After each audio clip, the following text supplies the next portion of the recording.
How's it going, everyone? Today we're talking the top 2 transitions that you need to be using in your videos and some simple to follow tips on how to do it yourself. Alright, let's get to it.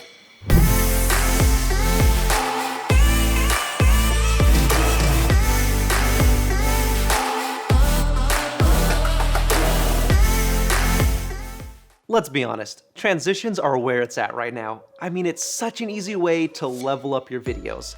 Essentially, all you gotta do is just throw in a quick transition, and if it's done right, it can make everything that much more interesting. But instead of adding in digital transitions, I wanna talk to you about adding in camera transitions. The difference? Digital transitions are done when you're editing. So you basically throw on an effect and it stylizes and warps the footage to get the transition. And on the other hand, in-camera transitions are done, in camera. So there's minimal to no effects when editing, and if it's done right, it looks seamless. And the 2 transitions I want to focus on today are whip transitions and masking transitions, and they're super easy to pull off. Take this shot, for example, that I got of Cassie and Richie laying on the ground. I literally whipped the camera up at the end of the shot, and then at the beginning of the next scene, I continued that same movement. And then when you edit, you cut it right where the motion starts, and it flows perfectly.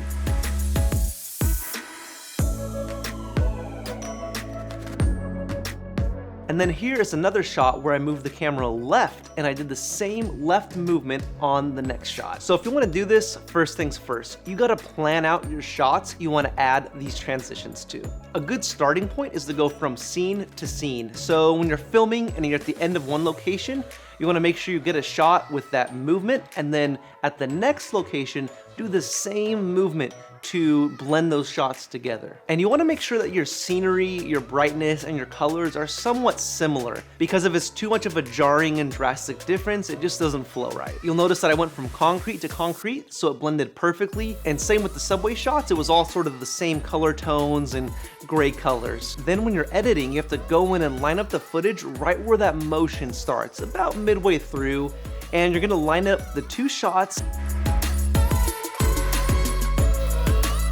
And sometimes you need to add in a cross dissolve, just 1 or 2 frames, and there you have it. It blends perfectly. And to really sell the effect, you want to throw in a swoosh sound effect. So go to Epidemic sound and just Google swoosh sound effects and you'll find plenty of them. So that was the first transition. And the second transition is a masking transition.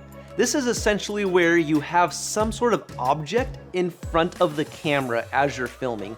That way you can go in and mask that object, like right where the edges are, and then it goes right into the next scene. So to do this, when you're filming, you need to make sure something passes in front of the camera, and either the object could be moving or you could be moving the camera.